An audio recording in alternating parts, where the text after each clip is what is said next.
Oke, shalom, selamat malam teman-teman. Dengar suaraku semua ya? Oke. Dengar. Ya, kita bersyukur malam hari ini kita bisa sekali lagi berkumpul, bersekutu bersama. Dan mari sebelum kita bersama-sama memulai komsel kita malam hari ini, kita mau ambil saat teduh sejenak ya.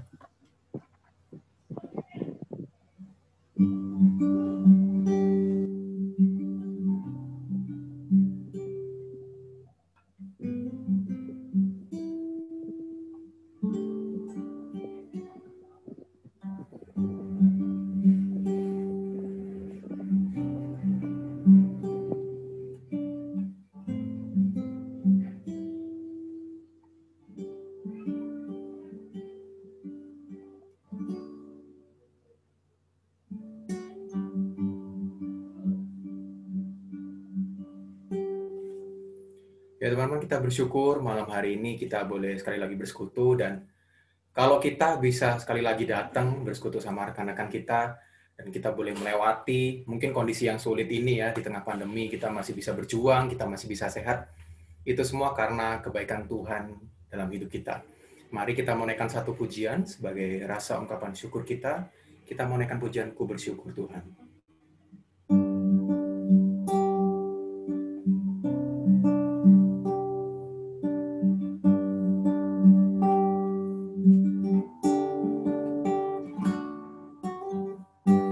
Banyak yang ku perbuat di dalam hidupku, rancangan indahmu terjadi di hidupku. Bapa yang mengerti segala yang ku perlu, kasih-Mu sempurna nyata dalam hidupku. Ku bersyukur Bapa, ku bersyukur Tuhan, buat kasih setia-Mu di dalam hidupku. Ku bersyukur, ku bersyukur Bapa,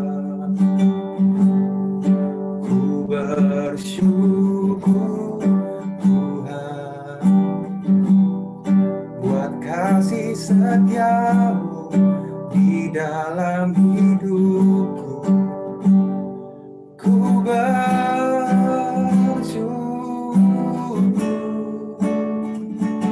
Tuhan.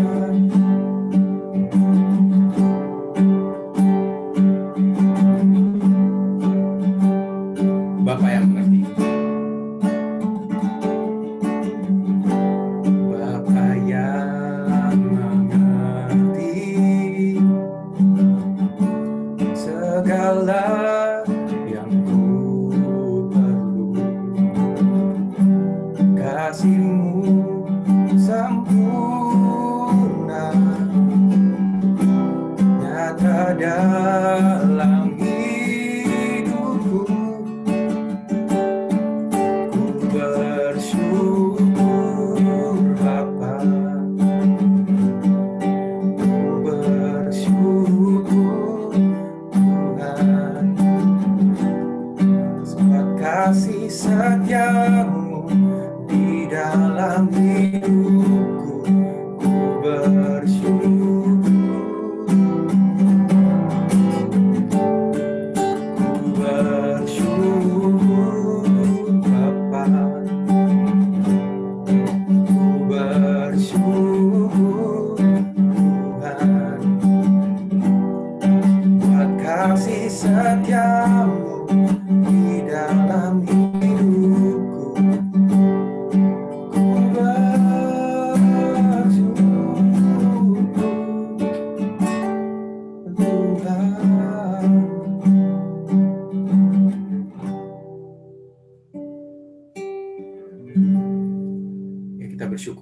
malam hari ini, dan mari kita memulai ibadah kita hari ini dengan sebuah doa. Mari saya akan pimpin kita semua untuk berdoa. Mari kita berdoa. Bapak, kami bersyukur malam hari ini di tengah segala kepadatan kegiatan kami, di tengah setiap kelelahan kami bersyukur untuk kesempatan kami boleh bersekutu kembali dan boleh dikuatkan lewat saudara seiman kami dan terlebih lewat Engkau sendiri Tuhan yang boleh menyapa kami pada malam hari ini. Tolonglah kami Tuhan, tolong sertai Komsel ini dari awal sampai akhirnya dalam tangan-Mu. Kami serahkan Komsel ini hanya dalam nama Tuhan Yesus kami sudah berdoa. Amin. Suaraku jelas ya teman-teman? Putus-putus nggak ya? Aman, oke. Selama ini sering putus-putus soalnya. Nanti kalau putus-putus suaranya bukan nyanyi, nge-rap tapi nanti jatuhnya ya. Nah, gimana nih selama 1 minggu ini? Apakah ada satu kejadian yang menarik mungkin? Atau mungkin kita mulai capek lagi sama setiap kegiatan yang kita lakukan? Nah, sebetulnya kalau sampai sekarang kita masih bisa kuat melangkah, kita masih bisa kuat bekerja, kita masih bisa kuat ikut kuliah, ataupun kita masih kuat ikut sekolah online, itu semua hanya karena kebaikan Tuhan dan hanya karena Tuhan yang memberi kita kekuatan. Karena Tuhanlah sumber kekuatan kita. Mari saya ajak kita naikkan sebuah pujian, dan kiranya pujian ini juga bisa memberikan kekuatan bagi kita untuk menjalani hari-hari ke depannya juga. Allah sumber kuatku.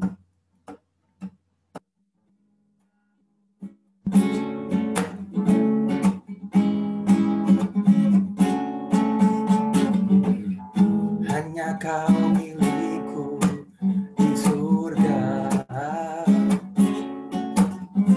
Ada yang ku ingini di bumi, hanya Kau. Tak ku andalkan kekuatanku, namun yang pasti Kau tetap samanya, Allah sumber kuatku, Allah sumber kuatku, Allah sumber kuatku dan bagianku selama-lamanya, selamanya.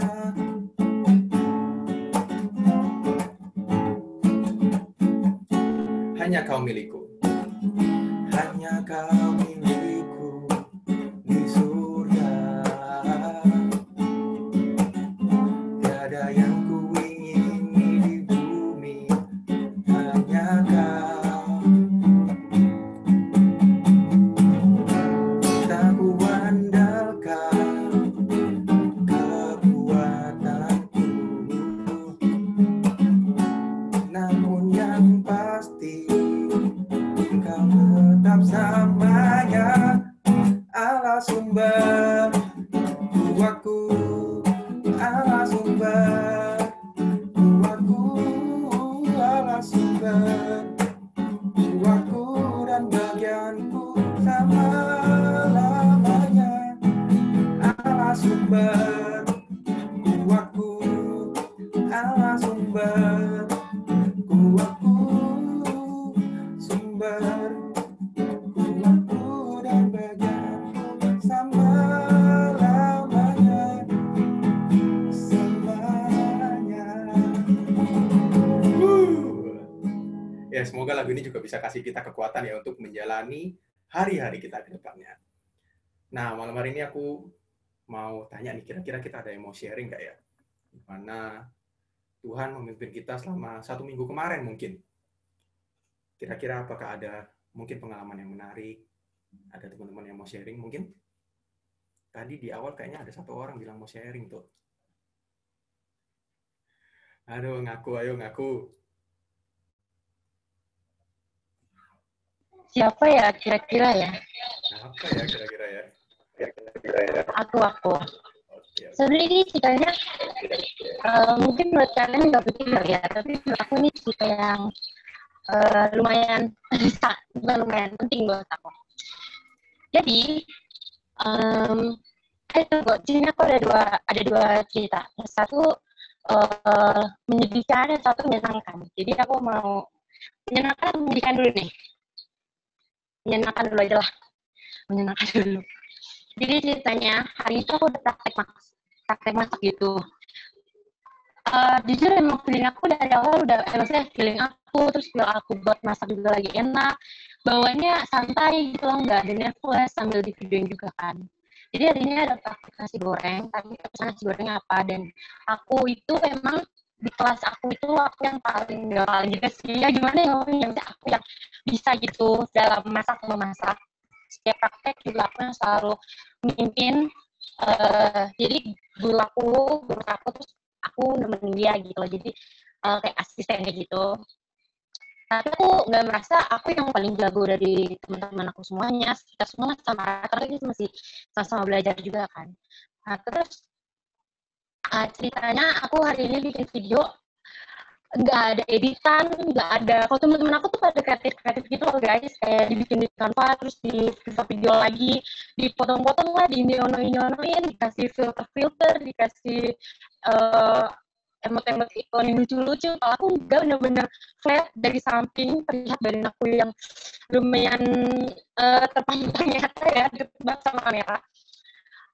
Aku masak, padahal aku di situ kan apa teflon aku lengket gara-gara nasi itu, aku bilangin di kamera, ini kan teleponnya ada lengket dari nasi gorengnya, kita kecilkan HP-nya ya, soalnya aku itu aku grogi banget gitu, kenapa deh pas sebelum masak tuh aku udah susun tuh kayak aku bakal ngomong ini nih, aku bakal mau nyampein ini nih, terus setiap step by stepnya aku bakal ngomong ini, tapi akhirnya buyar juga guys. Pada akhirnya tuh video play aku udah buyar, aku udah gak tau pengen ngomong apa lagi. Akhirnya alhasil aku kebanyakan diam tapi tetap ngomong, ya kan kalau aku kan emang tetap cerewet walaupun ngomong sendiri sama kamera dan wajan. Nah, setelah udah jadi bla bla bla bla, aku sebenarnya kirim duluan, tapi aku private chat yang disuruhnya ke gurunya. Tapi yang lain tuh pada aku udah bilangnya suruh kirimnya tuh ke gurunya langsung. Nah, tapi yang lain tuh pada ke grup kelas kan. Tapi aku udah paling pertama gitu ngumpulinnya. Nah, pas aku disuruh share ke grup, aku belum share tuh. Akhirnya aku lihat dulu sama teman-teman aku. Situ aku dalam hal kekreatifan video, teman-teman aku juaranya. Tapi kalau dalam teknik memasak dan bumbu-bumbu yang mereka gunakan dan yang lain-lain lah yang dalam hal memasak intinya, mereka nggak jauh di bawah aku, maksudnya masih di bawah aku gitu loh.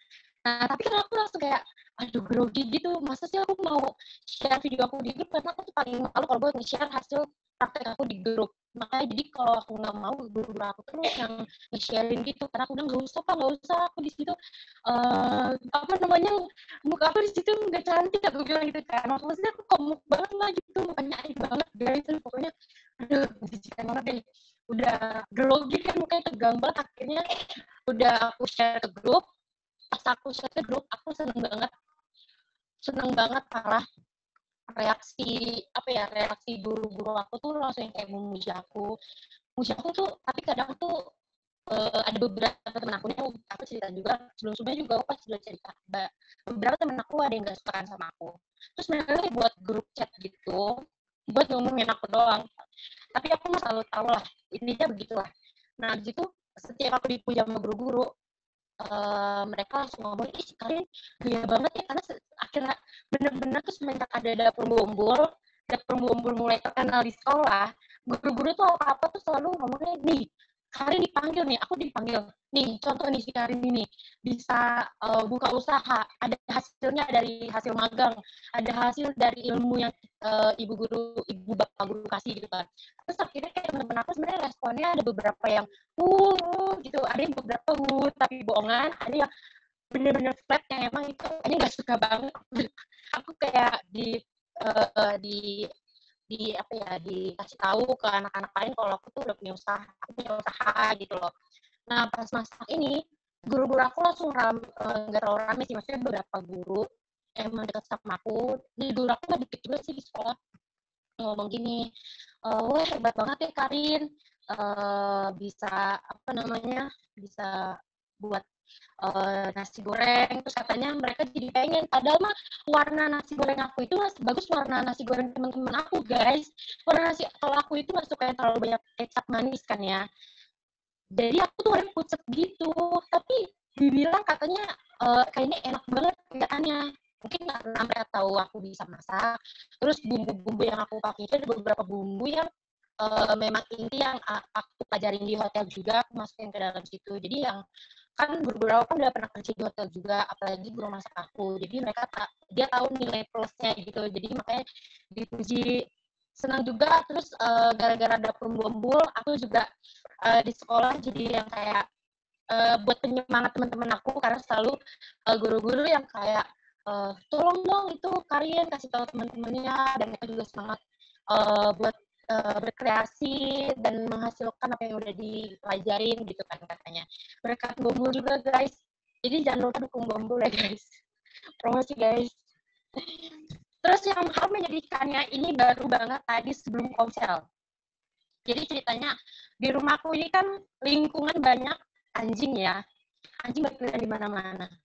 Tapi kali ini anjingnya tuh anjing orang, anjing malamut, yang anjing serigala gitu, kalian tahu kan. Itu tuh gede, kayaknya setengah badan aku itu gedenya dia.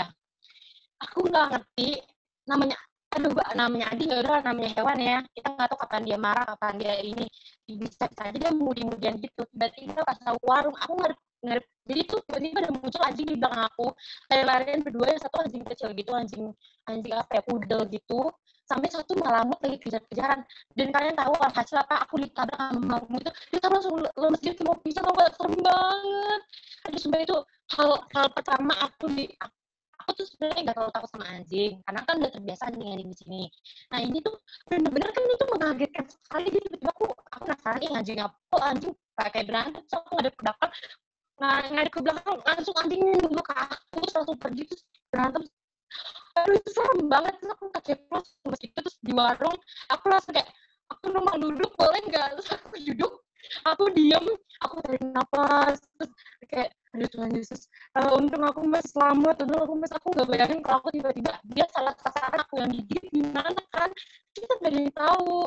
Akhirnya udah gitu aja udah ini, dan yang masalah lagi pemiliknya lewat ngelihat aku shock, ngeliat aku duduk di depan pintu orang, dia nggak ada minta maaf sama sekali. Ngeselin banget gak sih itu orang. Jadi itu anjingnya kayak anjing yang nggak dia latih deh kayaknya, jadi nggak friendly gitu loh sama semua anjing, terus nggak friendly juga sama lingkungannya. Terus masa iya tuh tali bisa copot, kan nggak logis itu, padahal aku lihat ya tali itu keras banget guys. Kalau tali anjing-anjing gede kan itu pasti safety banget ya harusnya, bisa copot itu berarti salah majikannya, kenapa itu bisa copot ya. Akhirnya nggak minta maaf sama sekali. Terus aku liatin gitu guys, aku liatin gini, mas, dia malah ngeliatin aku balik, gak ada minta maafnya sama sekali. Ya ampun, sakit hati banget aku, sedih banget sumpah. Tapi akhirnya orang-orang pada keluar dong, kenapa kak, nggak apa-apa, saya cuma ditabrak sama anjing.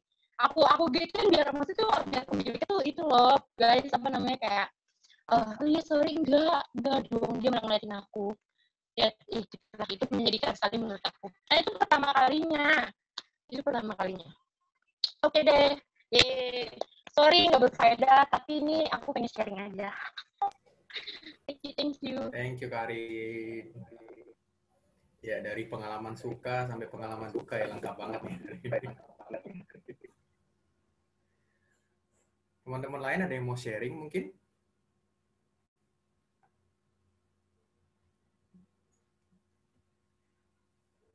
Mana ada yang mau sharing tentang kerjaan mungkin? Ada yang ngeselin kah dari kantor? Bos yang ngeselin kah mungkin? Atau mungkin ada kabar sukacita nih selama 1 minggu ini? Ada teman-teman? Oke, kalau nggak ada mungkin nanti sharingnya lanjut pas setelah firman kali ya. Biar lebih dapat lagi nih setelah dengar firman Tuhan. Nah, sebelum kita mau mendengarkan firman Tuhan, kita mau siapkan hati kita. Kita mau naikkan sebuah pujian, Ku Berikan Hatiku. Kiranya pujian ini juga jadi komitmen kita juga ya, supaya dalam hidup kita juga bisa memberikan hati kita, memberikan segenap hidup kita bagi Tuhan. Ku berikan hatiku.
Ke Koyo, silakan.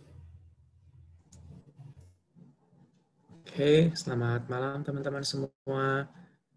Senang bisa berjumpa kembali di Komsel pada malam hari ini. Bisa dengar suara Koyo dengan jelas kan ini? Oke, good.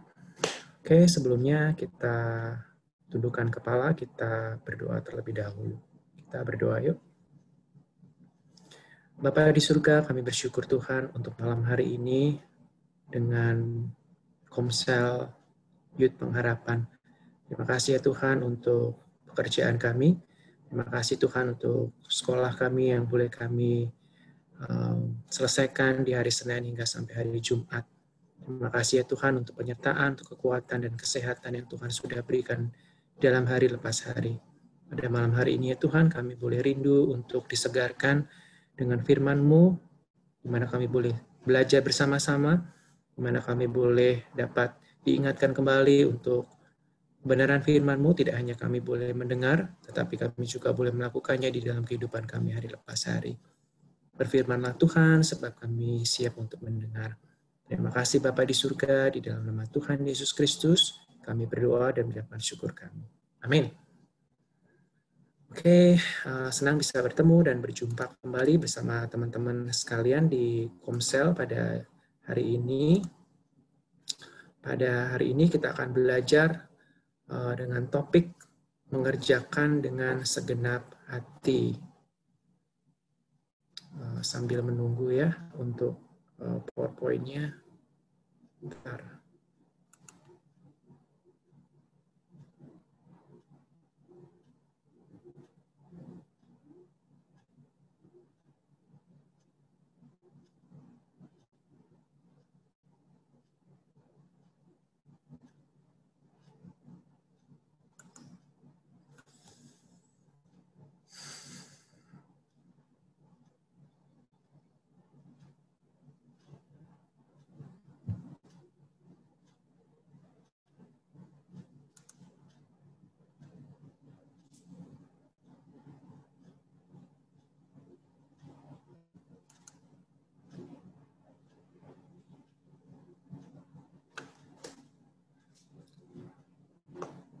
Oke, sudah bisa kelihatan buat teman-teman?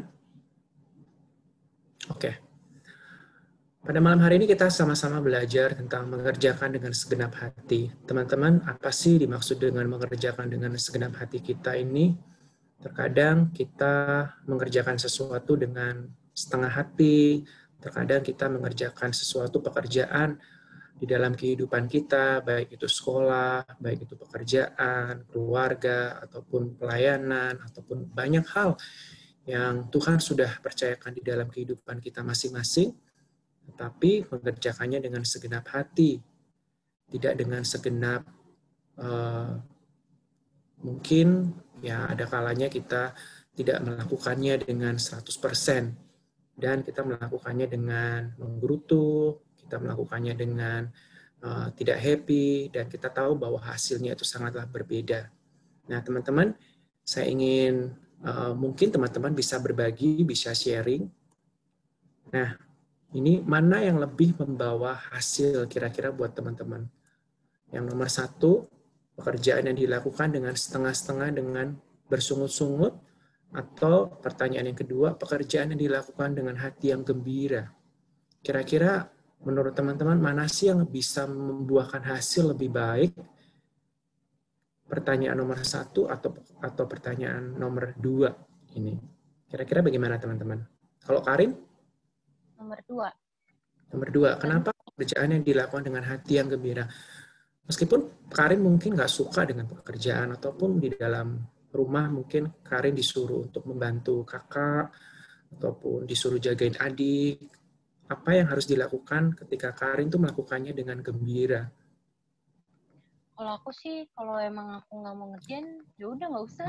Daripada bersungut-sungut, ya kan? Begitu ya.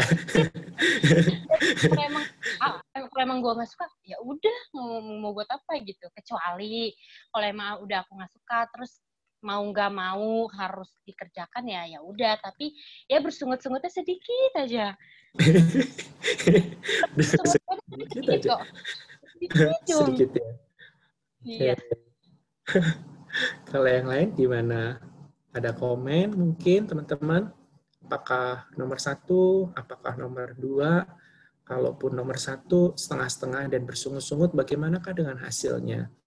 Begitu juga dengan 2, pekerjaan yang dilakukan dengan hati yang gembira, meskipun dalam hati kayaknya nggak bisa deh, kayaknya nggak banget untuk dikerjakan.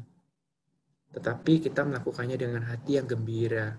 Dan kita tahu hasilnya. Kira-kira teman-teman setuju dengan nomor 1, apakah setuju dengan nomor 2, meskipun kalau kita menjawab dengan nomor 2, ada sesuatu yang mungkin kita tidak mau melakukannya karena berat, ataupun mungkin banyak tantangan, atau mungkin ya nggak mau melakukan, tapi ya udah kita harus melakukannya dengan hati yang gembira.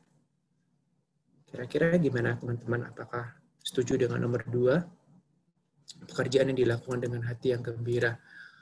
Baik, kayaknya semuanya mungkin lebih suka dengan pekerjaan yang hati yang gembira ya. Meskipun terkadang kita menggerutu, meskipun kita tidak happy untuk melakukannya, tetapi alangkah baiknya kalau kita melakukan pekerjaan itu dengan hati yang gembira. Karena pekerjaan yang Tuhan sudah berikan kepada kita, tugas dan tanggung jawab yang Tuhan sudah berikan kepada kita, meskipun terkadang kita tidak mampu untuk melakukan, tetapi harus kita lakukan dengan hati yang gembira, dengan penuh tanggung jawab, karena pekerjaan ini adalah pekerjaan yang Tuhan sudah tanggung jawabkan di dalam kehidupan kita masing-masing. Bersekolah, otomatis bersekolah tidaklah mudah, ya. Mungkin kita banyak ulangan, mungkin sekarang banyak exam, mungkin sekarang banyak tugas dan tanggung jawab. Tetapi kita harus melakukannya dengan hati yang gembira, dengan sepenuh hati kita untuk bisa melakukannya sampai kita bisa mendapatkan nilai yang bagus. Begitu juga dengan tugas-tugas rumah. Meskipun kadang-kadang tugas rumah kita banyak, tugas sekolah, kita harus membantu orang tua. Tapi alangkah baiknya kalau kita bisa melakukan pekerjaan rumah itu dengan hati yang gembira. Karena dengan hasil yang baik, dengan hati yang gembira itu akan membuahkan sesuatu hasil yang baik, betul? Daripada kita melakukannya dengan setengah-setengah dan bersungut-sungut. Kalaupun melakukannya dengan setengah-setengah dan bersungut-sungut, kita tahu hasilnya juga tidak baik, hasilnya juga tidak happy dengan orang-orang sekitar, ataupun dengan terpaksa, itu semuanya tidak membuahkan hasil yang baik. Begitu teman-teman. Nah,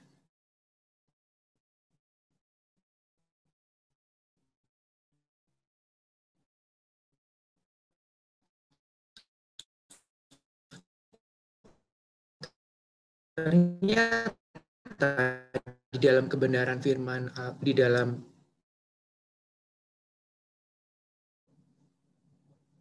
nge-lag. Sekarang balik lagi.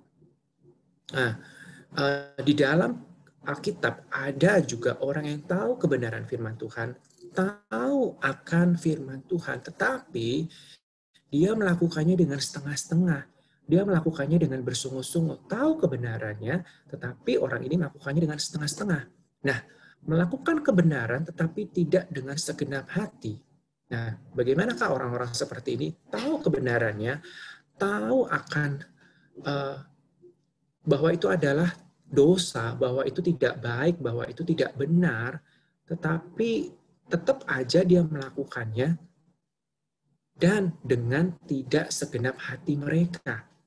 Nah, kalau kita lihat di dalam perjanjian lama di 2 Tawarik 25 ayat 2, Raja Amasya ini dipilih oleh Tuhan. Dia melakukan apa yang benar di mata Tuhan. Dia tahu hukum-hukum Tuhan. Dia tahu bagaimana caranya untuk mematuhi peraturan Tuhan. Bagaimana dia dipilih sebagai raja. Tetapi dia tidak tahu bagaimana seharusnya dia menjadi seorang raja yang baik. Dia mengerjakannya tidak dengan segenap hati. Dia membunuh, dia juga merampok. Dan itulah yang dilakukan oleh Raja Amasya. Kalau kita baca di dalam 2 Tawarik 25 ayat 1 sampai selanjutnya kita bisa melihat cerita dari Raja Amasya yang dipilih Tuhan, tetapi kenyataannya dia tidak mematuhi kebenaran tersebut. Dan dia melakukan kebenaran itu tidak dengan segenap hati. Dan ini Tuhan tidak mau, dan ini Tuhan tidaklah berkenan di dalam kehidupan Raja Amasya. Begitu juga dengan kehidupan kita. Kalau kita tahu kebenarannya, kalau kita tahu bahwa itu adalah dosa, kalau itu tahu bahwa itu tidak berkenan di hadapan Tuhan, kenapa kita terus melakukannya? Ataupun kita melakukannya dengan separuh-separuh, tidak dengan segenap hati kita.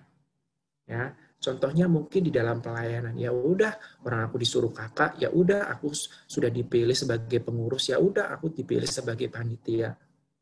Hanya ya udah, tetapi tidak melakukannya dengan segenap hati, dengan bersungut-sungut, ataupun tahu kebenarannya bahwa kita semua sudah dipilih dan dipercayakan untuk melayani di dalam pekerjaan kita, di dalam semua banyak hal, tetapi kita hanya setengah-setengah.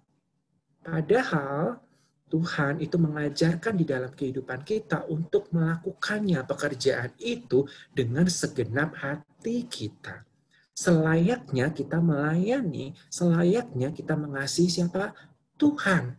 Karena Tuhanlah yang memberikan kita pekerjaan. Karena Tuhanlah yang mempercayakan hidup kita untuk melayani Tuhan di dalam banyak hal. Betul? Makanya di dalam Markus 12 ayat 30 berpesan, kasihilah Tuhan Allahmu dengan segenap hatimu, jiwamu, akal budimu, dan segenap kekuatanmu. Bisa dibolak-balik, terserah di teman-teman. Mau kekuatan dulu, mau budimu dulu, mau jiwamu dulu. Pokoknya Tuhan memberikan ini untuk mengasihi Tuhan Allahmu. Bukan dengan kekuatan kita, atau bukan dengan akal budi kita, bukan dengan jiwa kita, tetapi semuanya, seluruhnya kita berikan kepada Tuhan. Boleh nggak kalau kita mengasihi Tuhan hanya dengan akal budi kita, semuanya hati dan jiwa kita mungkin something else, somewhere else that we adore with. Nah, kita tahu bahwa Tuhan adalah penyemburu, bahwa kita harus memberikan semuanya ini kepada Tuhan di dalam pekerjaan pelayanan, di dalam kehidupan berumah tangga, di dalam kehidupan kita berkeluarga, di dalam pekerjaan selayaknya kita mengasihi Tuhan dengan segenap hati kita. Oke. Jadi poin pentingnya setelah kita melihat kebenarannya dan kita tidak melakukannya dengan segenap hati, apa sih resikonya? Itu apa sih resikonya? Nah, ini teman-teman poin yang paling penting. Hati-hati dengan hati yang bisa berubah. Maksudnya ini apa? Hati-hati yang bisa berubah. Lama-kelamaan kita bisa berubah dengan seiringnya waktu. Mungkin di awal kita setia, mungkin di awal kita percaya kepada Tuhan, mungkin di awal kita melakukan pekerjaan pelayanan kita, melakukan kegiatan pekerjaan sekolah, ataupun pekerjaan apapun yang Tuhan sudah berikan di dalam kehidupan kita dan kita melakukannya, tetapi seiringnya waktu, entah itu dengan teman, entah itu dengan teknologi, entah itu apapun itu, yang bisa membuat hati kita menjadi condong untuk condong ke kiri, condong ke kanan, kita tidak memiliki fokus ke depan, kita tidak memiliki prioritas dalam hidup kita tidak memiliki bahwa hidup ini, bahwa kesempatan ini untuk melayani Tuhan dengan segenap hati, akal budi, dan mengasihi Tuhan kita.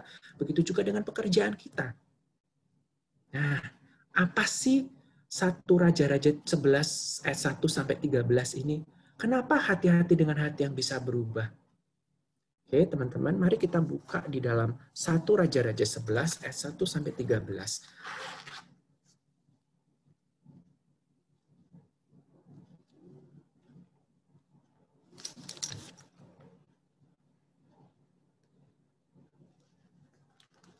Satu Raja-Raja 11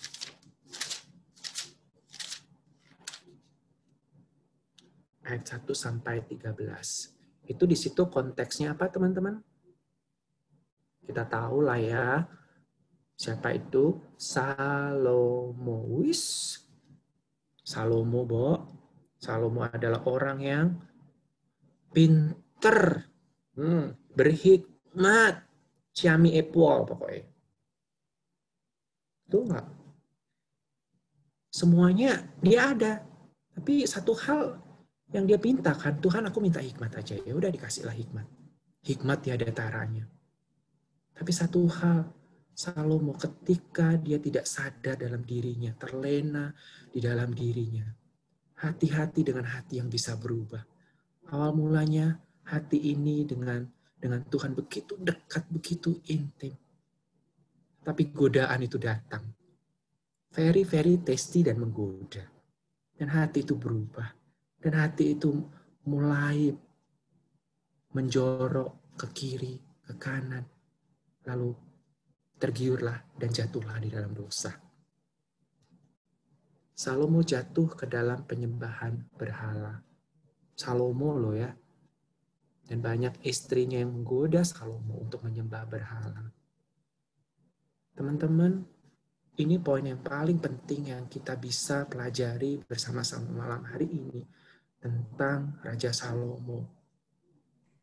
Seiringnya dengan waktu, kalau kita sudah melakukan pekerjaan kita, pelayanan kita, kehidupan kita, seiringnya waktu dengan perjalanan ini, dapatkah kita melakukannya dengan apa? Segenap hati kita. Apapun itu, mari kita melakukannya dengan segenap hati kita. Dan yang kedua, tidak dengan segenap hati. Maksudnya apa sih tidak dengan segenap hati ini? Mungkin di dalam pelayanan kita, kayak tadi Koyo udah bilang, mungkin di dalam pekerjaan, mungkin di dalam sekolah, tidak melakukannya dengan segenap hati. Teman-teman, kita buka di 2 Tawarikh 25. 2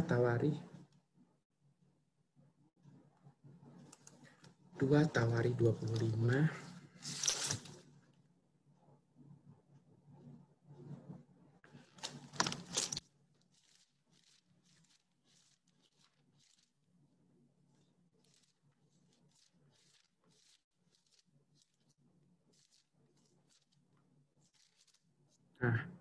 2 Tawarikh 25, 14 sampai 14. Yang tadi kita sudah dengar dari awal cerita Raja Amasya. 2 Tawarikh 25, 14 sampai 15. Karin, Imut, boleh dibaca? Ayat 14 dan 15 saja. Oke. Ketika Amazia kembali, setelah mengalahkan orang-orang Edom itu, ia mendirikan para Allah Bani Seir yang dibawanya pulang sebagai Allahnya. Ia sujud menyembah kepada Allah itu dan membakar korban untuk mereka. Maka bangkitlah murka Tuhan terhadap Amazia. Ia menyuruh seseorang nabi ke depannya yang berkata, "Mengapa engkau mencari Allah sesuatu bangsa yang tidak dapat melepaskan bangsanya sendiri dari tanganmu?" Terima kasih. Nah, ini kan tidak dengan segenap hati. Dia tidak percaya bahwa Tuhan Allah bisa menyelamatkan bangsanya, makanya dia mencondongkan hatinya untuk menyembah Allah lain. Jadi teman-teman, ini adalah poin yang kedua yang penting harus kita pikirkan dan kita harus renungkan bagaimana kita bisa melakukan pekerjaan kita dengan segenap hati. Oke, tidak dengan segenap hati. Memang dunia ini menawarkan banyak hal. Tetapi teman-teman, kasih Tuhan ketika pengorbanan Tuhan di kayu salib untuk kehidupan kita. Kita tidak bisa melakukannya sendiri tanpa kasih karunia Allah. Itu adalah kesempatan di dalam kehidupan kita. Kita tidak bisa bermegah karena perbuatan baik kita. Kita hanya bisa bermegah oleh kasih karunia Allah. Jadi teman-teman, mari kita melakukannya pekerjaan ini dengan segenap hati kita. Bukan tidak dengan segenap hati kita. Jadi tidak dengan setengah-setengah. Dan poin yang ketiga, tidak percaya diri. Apa sih dimaksud dengan tidak percaya diri ini? Kita buka di Matius 14 ayat 22 sampai 23. Matius 14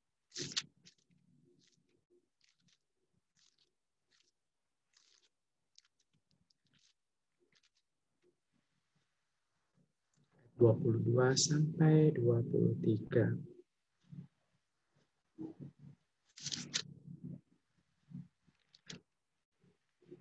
Nah, teman-teman, kalau kita tahu konteks di dalam Matius 14 ayat 22 itu Yesus berjalan di atas air. Ya, apa yang dilakukan Yesus dengan murid-muridnya? Ketika pada waktu itu Tuhan Yesus segera memerintahkan murid-muridnya naik ke perahu dan mendahulunya ke seberang, sementara ia menyuruh orang banyak pulang. Dan ketika murid-muridnya melihat dia berjalan di atas air, mereka terkejut dan berseru, dikiranya hantu. Tetapi, tenanglah, aku ini, janganlah takut. Lalu Petrus berseru dan menjawab, Tuhan, apabila Engkau itu, suruhlah aku datang kepadamu berjalan di atas air. Kata Yesus, datanglah. Maka Petrus turun dari perahu dan berjalan di atas air mendapatkan Yesus. Tetapi ketika dirasanya tiupan angin, takutlah ia dan mulai tenggelam. Lalu berteriak, Tuhan, tolonglah aku. Segera Yesus mengulurkan tangannya memegang dia dan berkata, Hai orang yang kurang percaya, mengapa engkau bimbang? Di sini teman-teman kita tahu Petrus. Petrus tidak percaya diri, tidak mempercayai Yesus sebagai Tuhan dan Juru Selamatnya. Banyak hal yang terjadi dalam kehidupan kita ketika kita melakukan pekerjaan. Banyak hal yang terjadi di dalam kehidupan kita untuk kita belajar. Mungkin pelajaran kita tergoda untuk kita nyontek. Mungkin lebih percaya diri nyontek daripada kita belajar semampunya kita. Ada sebuah rasa ketidakpercayaan diri kita untuk tidak mengandalkan Tuhan. Bahkan kita mengandalkan diri sendiri. Mungkin nyontek lebih enak lah kok, lebih pede dan mungkin hasilnya lebih bagus. Belum tentu. Siapa bilang kalau mungkin yang dicontek malah nggak belajar? Nah, rasain deh. Mungkin Koyo juga pernah seperti itu. Bukan mungkin ya, pernah pengalaman seperti itu. Nyontek, wah pedenya pasti dapat cepet, pasti dapat bagus. Nyatanya, teng nong neng nong. Sih, dari pengalaman situlah, apapun yang Koyo kerjakan, meskipun itu rasa tidak percaya diri Koyo, dan Koyo tahu pasti mendapatkan nilai yang ya kalau nilainya oke lah ya mungkin 70, 80. Tetapi apa? Ada kepuasan, ada rasanya ya seneng gitu loh bisa belajar meskipun tidak dapat 100 ataupun 98 ataupun yang bagus, tapi merasakan bahwa itu adalah hasil karya Koyo sendiri. Nah, ini adalah poin yang penting ketika kita melayani Tuhan. Poin penting untuk bekerja dan sekolah. Melakukannya dengan segenap hati kita. Tidak dengan hati yang bisa berubah kelama-kelamaan karena keadaan dan sekitar. Tidak dengan segenap hati karena kita menggerutu dan tidak percaya diri. Nah, teman-teman, apa sih yang harus kita lakukan agar kita bisa memiliki hati dengan tulus dan segenap hati kita pekerjaan kita bisa lakukan. Maka dari itu kita harus melakukannya dengan tuntas. Ya, ini slideshow-nya kok jadi macet. Next. Nah, ini. Maka dari itu kita harus melakukan pekerjaan itu dengan segenap hati kita. Tuntas, tidak dengan setengah-setengah. Teman-teman, pada malam hari ini kita banyak belajar membuka Alkitab ya. Dari awal sampai akhir. Oke. Jadi kita melakukannya dengan segenap hati kita, yaitu dengan tuntas, nggak boleh setengah-setengah.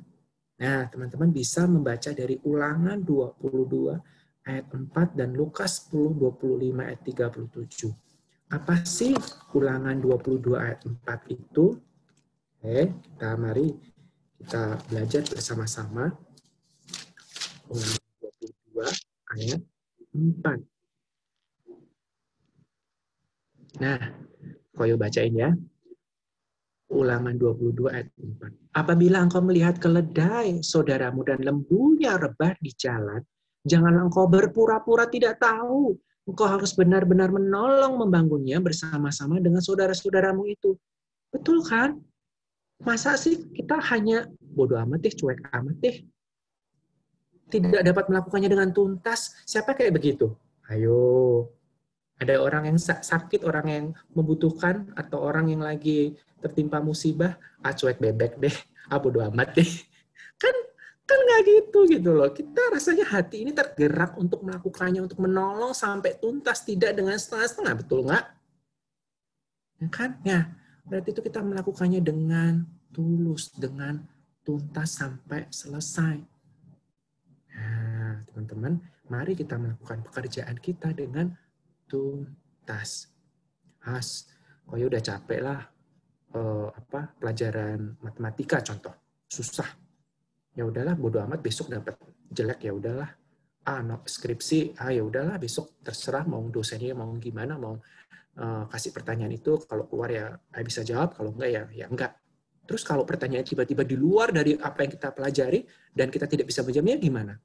Nah, teng-tong. Welcome to the world. Jadi kita tidak bisa melakukan apa-apa karena dengan setengah-setengah sampai nggak tuntas gitu loh. Nah, apa yang dilakukan juga di dalam Lukas 10 ini? Apa yang dapat kita pelajari di Lukas? Nah, ini sangat terkenal, sangat paling teman-teman juga udah tahu nih cerita dari Lukas ini apa. Ya, Lukas 10. Lukas 10 ayat 25 sampai 37. Orang Samaria yang murah hati. Ya, apa yang dapat kita pelajari orang Samaria yang murah hati ini? Banyak, tidak hanya pengampunan, tetapi kita tahu orang Samaria ini kan berantem orang sama Yahudi dan tidak, mereka tidak cocok gitu loh. Nah,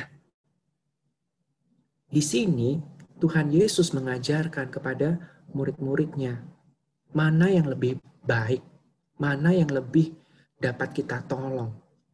Pada waktu itu ada orang Samaria yang murah hati, ya, dan dia mau menolong. Sebelumnya ada orang yang lewat, bukan? Di situ ada berapa orang yang lewat di situ? Ada 3 orang. Oke. Lewi datang, terus ada orang Samaria yang tergerak hatinya, dan orang-orang yang tahu akan firman Tuhan, ya, yang merasa dirinya itu tahu akan kebenaran firman Tuhan, tahu akan hukum Tuhan, tetapi ya udah tinggal lewat aja. Nah, bagaimanakah dengan hati ini yang melihat seorang seperti itu tergeletak? Apakah kita juga membiarkan saja? Nah, ini loh orang Samaria yang baik hati, yang meskipun dibenci oleh orang-orang Yahudi, tetapi dia mau memberikan dirinya, dia mau mengangkat orang ini, diangkat di keledainya sampai dituntun, sampai dia kasih uang ke orang penginapan tersebut, dan sampai selesai dia membantu. Jawab orang itu, orang yang telah menunjukkan belas kasihan kepadanya, kata Yesus kepadanya, pergilah dan berbuatlah demikian. Inilah pesan kepada Tuhan Yesus untuk berbuat baik. Tidak dengan setengah-setengah.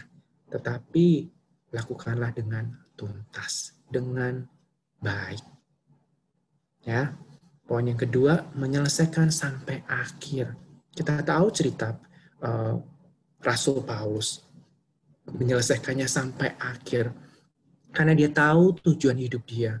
Ketika Rasul Paulus jatuh di dalam dosa, ketika Rasul Paulus hidupnya, masa lampaunya dia begitu kelam, ketika Tuhan Yesus menangkap Rasul Paulus, dia mengerti, dia tahu akan tujuan hidupnya. Makanya dia menyelesaikan sampai finish, sampai akhir hidupnya. Dan dia membuang kesempatan masa lalunya dia. Dan dia kini kembali hidup di dalam kebenaran firman Tuhan. Oleh karena kasih karunia Tuhan. Itu dari Rasul Paulus. Dan dia berkata, aku memulai pekerjaan yang baik di antara kamu akan meneruskannya sampai pada akhirnya pada hari Kristus Yesus. Jadi teman-teman, ini Rasul Paulus menyelesaikannya sampai hari kepada Kristus Yesus. Dapatkah kehidupan kita dapat kita selesaikan dengan baik, dengan adanya terang di dalam kehidupan kita, sehingga orang dapat melihat ada Yesus Kristus di dalam kehidupan kita, bukan dengan setengah-setengah, tetapi dengan segenap hati kita, dan orang dapat melihatnya. Dan yang ketiga, sudah siap atau well prepared. Apakah kita sudah siap dengan segenap hati kita untuk melayani Tuhan? Apakah kita sudah siap dengan segenap hati kita untuk melakukan pekerjaan kita, dengan studi kita, dengan masa depan kita, dengan apapun yang Tuhan sudah percayakan kepada kita. Dari Efesus 2 ayat 10 dikatakan, karena kita ini buatan Allah diciptakan dalam Kristus Yesus untuk melakukan pekerjaan baik yang dipersiapkan Allah sebelumnya. Ia mau supaya kita hidup di dalamnya. Ini adalah pekerjaan yang baik yang Tuhan sudah siapkan dari sebelumnya. Untuk kita, teman-teman. Ini adalah buatan Allah, diciptakan Yesus Kristus melakukan pekerjaan yang baik yang sudah dipersiapkan Allah. Jadi, teman-teman, mari kita siapkan. Karena Tuhan sudah menyiapkan. Dan kita tinggal meneruskan kasih Tuhan. Kita tinggal meneruskan kebaikan Tuhan. Kita tinggal meneruskan akan pekerjaan di dalam kehidupan kita selayaknya kita melayani Tuhan. Jadi teman-teman, malam hari ini mari kita melakukan pekerjaan kita dengan segenap hati kita, dengan tuntas, tidak setengah-setengah, menyelesaikannya sampai akhir. Ya, sampai kita dipanggil Tuhan, kita menyelesaikannya dengan baik. Dan semuanya itu nama Tuhan dipermuliakan. Dan Tuhan sudah melakukannya itu dengan baik dan sudah disiapkan. Terakhir, siapa ya? Mungkin saya minta Kakak Senja, boleh bacanya Kak? Halo. Ya, bisa dengar. Kolose 3 ayat 24 ya kok? Iya. Apapun juga yang kamu perbuatlah dengan segenap hatimu seperti untuk Tuhan dan bukan untuk manusia. Kolose 3 ayat 24. Terima kasih Senja. Jadi apapun yang kita perbuatlah dengan segenap hati kita seperti dan selayaknya Tuhan. Kita mengasihi Tuhan. Kita melakukan pekerjaan ini Tuhan, bukan untuk manusia. Terkadang manusia mengecewakan. Terkadang manusia memberikan harapan palsu. Terkadang manusia memberikan sesuatu hal yang mungkin kita tidak tahu. Mungkin di awalnya ya oke lah. Tapi siapa tahu hati ini. Jadi teman-teman, apapun yang kita lakukan di dalam kehidupan kita ini, lakukanlah dengan sepenuh hati kita. Selayaknya kita melayani Tuhan. Tuhan tahu ketulusan hati kita. Tuhan tahu isi hati kita. Tuhan tahu kerinduan kita. Mari kita melakukan apapun yang Tuhan percayakan di dalam kehidupan kita ini. Selayaknya kita mengasihi Tuhan kita. Karena Yesus Kristus sudah mengasihi kita terlebih dahulu. Apa yang dapat kita berikan kepada Tuhan? Apa yang dapat kita berikan untuk menyenangkan Tuhan lewat pekerjaan, lewat sekolah kita, lewat keluarga?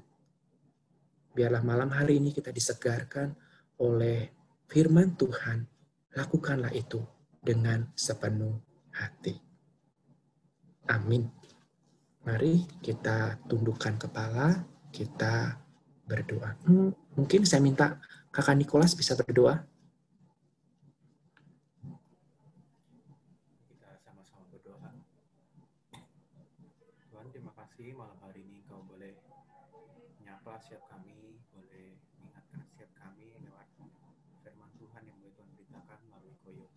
Kami bersyukur Tuhan untuk kebaikan-Mu. Kami bersyukur kami boleh sekali lagi diingatkan bahwa dalam hidup kami seharusnya dalam apapun yang kami lakukan, dalam pekerjaan kami, dalam studi kami, bahkan dalam setiap kegiatan-kegiatan kecil yang kami lakukan, harusnya kami melakukan semuanya itu dengan segenap hati untuk Tuhan.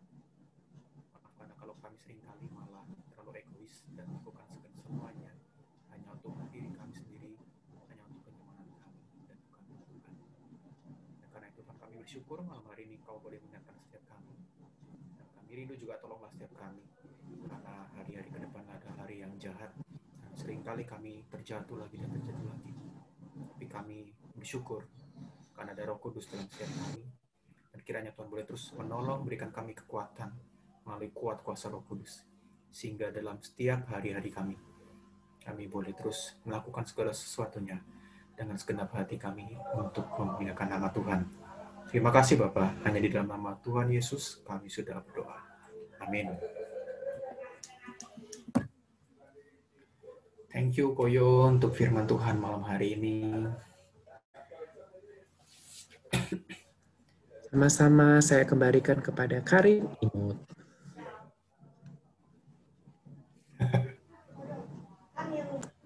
Dia salah orang.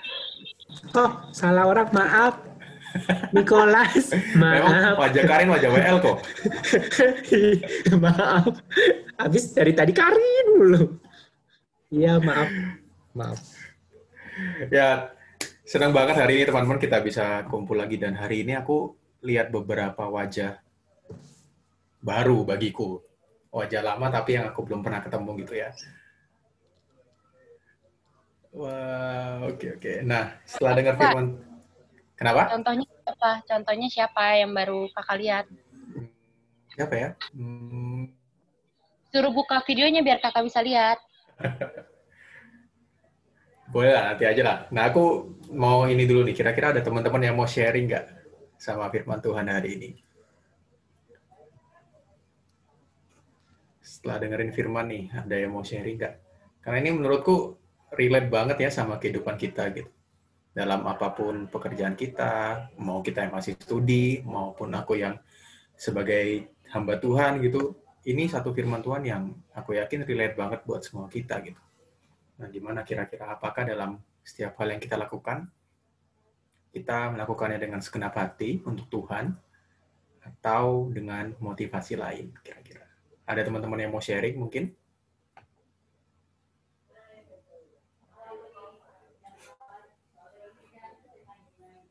Ada? Oke, Karin. Jangan bosan ya guys. Aku cuma mau ngomong doang. Kalau sebagian dari apa yang aku lakukan itu, sebagian ya, nggak banyak juga sebenarnya. Dilakukan dengan bersungut-sungut. Tapi aku berusaha untuk mengurangi itu kok. Jadi, udah itu aja. Jadi jangan diikutin ya guys. Semangat buat kalian yang terus melakukannya dengan segenap hati. Aku padamu guys. Thank you, Karin. Ada lagi yang mau sharing? Ini kan WL-nya aku kali ya, jadi pada diem semua nih kayaknya. Serem kah, serem. Wajah garang ya. Gimana teman-teman? Gerard mungkin mau sharing gimana sama sekolah? Atau Yuk Gerard, mau sharing? Enggak. Oke. Tanpa paksaan kok, kalau nggak mau nggak apa-apa. Tahu ini nih, Kak Yani.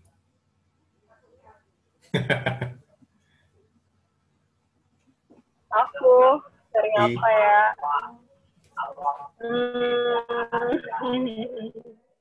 Nggak ada yang pengen di-sharingin sih. Kerjaan gimana Kak? Jangan peduli, aku Aman-aman? nanti aja next time. Oke deh. Nanti aku sharing. Pak, kerjaan sedang tidak aman nih. Doakan saja supaya ke depannya lebih aman. Oke. Thank you Kak Yani. Ya, yang benar ya, Irma. Semangat ya, Kak Irma. Aku percaya kok. Terima kasih guys, semangatnya. Aku padamu Karin.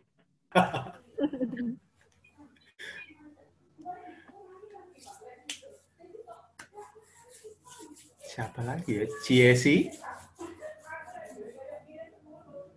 Belum dengar suaranya nih dari tadi. Ayo, Ci, cerita, Ci.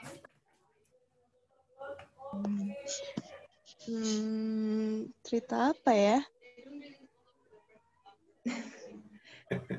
Ada Masa depan, Ci, cerita masa depan. masa depan kalau katanya ini kurang aman. Kurang amannya gimana tuh, Ci? Sama kita tahu.